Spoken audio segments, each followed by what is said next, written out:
Hello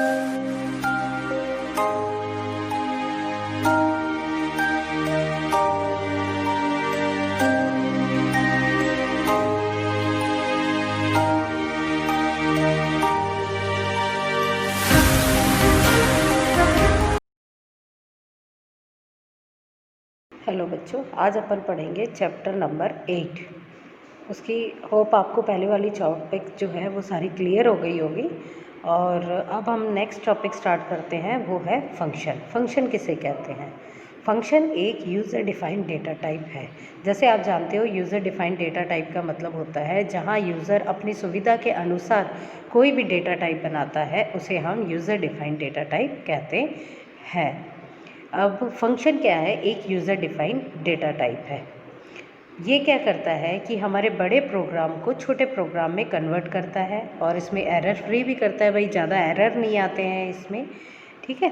error को सुधारने में भी आसानी होती है। जितना बड़ा प्रोग्राम होगा उसमें उतनी ज़्यादा एरर आएगी, जिससे हम उसको सुधार करने में समस्या होती है। तो नेक्स्ट जो है हमारा क्या है, फंक्शन बनाते हैं हम। फंक्शन बनाते क्यों हैं? फंक्शन हम इसलिए बनाते हैं क्योंकि हमारे प्रोग्राम में जो है एरर कम आए, हम इजीली सुधार कर सकें। जैसे एग्जांपल, कोई भी प्रोग्राम आप कैलकुलेटर का बना रहे हो, उसमें क्या होता है, जो लाइंस बार बार रिपीट हो रही है उसे फंक्शन बना देते हैं, उसका एक नाम दे देते हैं। जो लाइन बार बार रिपीट हो रही है उसका अपन क्या करते हैं, एक फंक्शन बना देते हैं और उसको एक नाम दे देते हैं। फंक्शन क्या है? एक ग्रुप ऑफ कोड होता है। फंक्शन क्या करता है? एक स्पेसिफिक टास्क को परफॉर्म करता है। मतलब कोई पर्टिकुलर उसको काम दिया हुआ होता है, वही काम को वो परफॉर्म करता है। फंक्शन को जब भी हम यूज़ करते हैं, उसका लिखा हुआ जो नाम दिया हुआ नाम होता है, वही नाम से हम उसको यूज़ कर सकते हैं। हमें फंक्शन बनाया हमने और वो उसको जो नाम दिया, उस नाम से हम फंक्शन को यूज़ कर सकते हैं। उस नाम को अपन यदि कॉल करेंगे तो हमारे फंक्शन के अंदर जितनी भी लाइनें लिखी हुई है, जो 10-15 लाइनें हमने जो भी फंक्शन के अंदर लिखी थी, वहाँ पर वो एग्जीक्यूट हो जाता है। उसके लिए हमें बार बार वो जो 10-15 लाइनें लिखी हुई है उसे लिखने की आवश्यकता नहीं होती। जब भी हम फंक्शन, कोई भी लाइन रिपीट होती है तो हम फंक्शन का यूज़ कर सकते हैं। फंक्शन क्या है? एक सब प्रोग्राम है। जहाँ पे लाइंस रिपीट हो रही है, हम लोग क्या करेंगे, फंक्शन को यूज़ कर लेंगे। फंक्शन क्या करता है? फंक्शन अपन कॉल करते हैं, वो हम मेन के अंदर करते हैं। जहाँ आप वॉइड मैन लिख रहे हो, ओपन प्रोसेस लिख रहे हो, वहाँ उसके बाद हम फंक्शन को कॉल कर सकते हैं। मेन प्रोग्राम में हम फंक्शन को कॉल करते हैं और मेन क्लोज होता है, उसके बाद हम फंक्शन को डिक्लेयर करते हैं, वहाँ हम फंक्शन बनाते हैं। फंक्शन क्या होता है? दो प्रकार के होते हैं।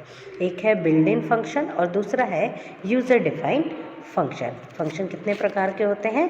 फंक्शन दो प्रकार के होते हैं। एक है बिल्ट इन फंक्शन, जिसे हम लाइब्रेरी फंक्शन भी कहते हैं, और दूसरा है यूज़र डिफाइंड फंक्शन। सबसे पहले अपन पढ़ेंगे built in function. Built in function क्या होता है? बिल्ट इन फंक्शन है जो फंक्शन भाषा में पहले से ही परिभाषित होती है, जो पहले से ही बनी हुई होती है, उसे हम क्या कहते हैं? बिल्ट इन फंक्शन और लाइब्रेरी फंक्शन। हमें उसके लिए कुछ भी कोडिंग वगैरह नहीं लिखनी होती है, उसे हम डायरेक्ट उसको यूज़ कर सकते हैं। उसकी हेडर फाइल लिखी और हम हेडर फाइल की मदद से हम उस फंक्शन को यूज़ कर सकते हैं। लेकिन ये है कि आप जिस फंक्शन को यूज़ कर रहे हो उससे रिलेटेड उसकी हेडर फाइल लिखनी आवश्यक है।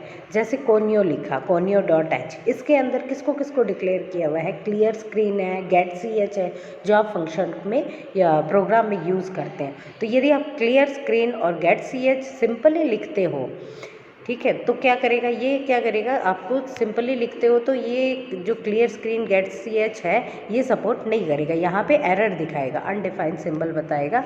क्यों? क्योंकि यहाँ पे आपने conio.h नहीं लिखा। सेम stdio printf scanf का यूज़ कर रहे हो और आपने हेडर फाइल ही नहीं लिखी, तो यहाँ पे एरर बताएगा। iostream.h cout cin का यूज़ होता है। मैथ हेडर फाइल में cos थीटा, tan थीटा, ये सब का यूज़ किया जाता है, ठीक है। तो ये क्या है? हमारी लाइब्रेरी फंक्शन। ये हमारे हेडर फाइल के अंदर, ये सारे फंक्शंस पहले से ही डिक्लेयर है, केवल हमें उसको यूज़ करना होता है। उसे हम कहते हैं लाइब्रेरी फंक्शन। और हम जो भी फंक्शन यूज़ करेंगे उसके लिए हमें उससे रिलेटेड हेडर फाइल लिखनी आवश्यक है। यदि अपन नहीं लिखते हैं तो वहाँ पे वो एरर दिखाएगा। नेक्स्ट है user defined function. User defined function क्या होता है? जहाँ यूज़र अपनी आवश्यकता के अनुसार उसे यूज़ करता है, उसे हम कहते हैं यूज़र डिफाइंड फंक्शन। अब ज़रूरी नहीं है कि सारे फंक्शंस अपने लाइब्रेरी में, क्योंकि इतने सारे फंक्शंस होते हैं और ये मुमकिन नहीं होता है कि हमारे सारे फंक्शंस लाइब्रेरी में डिक्लेयर किया जा सकता है। तो उसके लिए हमें यूज़र क्या करता है, अपनी आवश्यकता अनुसार एक फंक्शन बना लेता है, उसे हम कहते हैं यूज़र डिफाइंड फंक्शन। जहाँ पे यूज़र अपनी आवश्यकता के अनुसार फंक्शन बनाता है उसे हम कहते हैं यूज़र डिफाइंड फंक्शन। ठीक है, यूज़र डिफाइंड फंक्शन क्या करता है?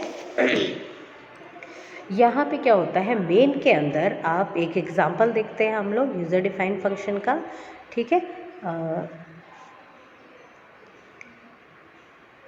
यहाँ पे हम एक एग्जांपल देख रहे हैं।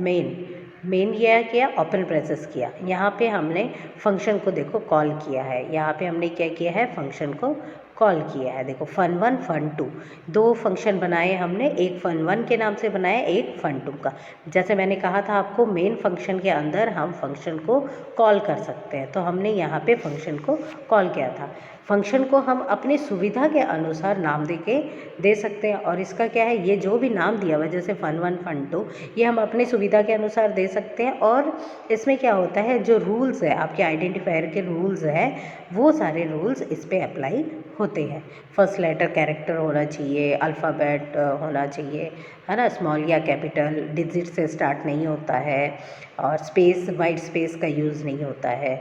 तो ये सारे रूल्स इस पे भी अप्लाई करते हैं। ये हो गया हमारा fun1 fun2, क्या हो गया, हमारे फंक्शन का नाम हो गया। फिर है फंक्शन को हम मेन के बाहर क्या करते हैं। अब मेन मेरा क्या हुआ, यहाँ पे क्लोज हो गया, यहाँ मेरा मेन क्लोज हो गया। ठीक है, अब मेन के बाहर ये जो पोर्शन है, यहाँ हमने क्या किया, फंक्शन को डिक्लेयर कर दिया है। fun1 को, fun1 का क्या काम है, यहाँ डिक्लेयर किया। fun2 का क्या काम है, यहाँ हमने डिक्लेयर कर दिया है। तो ये जो है ये डिक्लेयर कर दिया। अब जैसे ये fun1 को हम कॉल कर रहे हैं, ठीक है, fun1 को कर रहे हैं कंट्रोल, तो ये क्या कर रहा है कि ये फंक्शन जब हमने यहाँ पे fun1 को लिया, ये सीधा इसके पास जाएगा। ठीक है, सॉरी, यह जब fun1 को कॉल करेंगे तो ये सीधा फंक्शन 1 पे जाएगा, फंक्शन 1 को कॉल करेगा। ठीक है, यहाँ पे कॉल किया। अब इसके अंदर जो भी कोडिंग लिखी है, जैसे c = a + b लिखी हुई है, तो ये क्या करेगा, c = a b, इस फंक्शन में का जो भी काम, यहाँ पे जो भी कोडिंग लिखी है, ये यहाँ पे कंट्रोल यहाँ पे आके और वो कैलकुलेशन करेगा और वापस यहाँ चला जाएगा। सिमिलरली fun2 को जब आप कॉल करते हो तो ये फंक्शन 2 में जाएगा। यहाँ पे suppose c = d = a z-x दे रहे हैं, तो ये यहाँ टास्क परफॉर्म करेगा और वापस यहाँ पे कंट्रोल यहाँ पे वापस fun2 में चला जाएगा। तो इसी तरीके से बार बार जितनी बार हम फंक्शन को कॉल करेंगे और कॉल करेंगे, वो अपना टास्क को पूरा करेगा। कहाँ पे, अपने fun2 को जहाँ हमने डिक्लेयर कर रखा है वहाँ पे जाके। तो ये क्या हो गया, मेरा यूज़र डिफाइंड फंक्शन हो गया। होप आपको समझ में आ गया होगा। कुछ भी डाउट है आप कमेंट में कमेंट कर सकते हैं, और वीडियो यदि आपको पसंद आया है आप उसको लाइक और शेयर कर सकते हैं। नेक्स्ट वीडियो में अपन आगे की टॉपिक को क्लियर करेंगे। Thank you.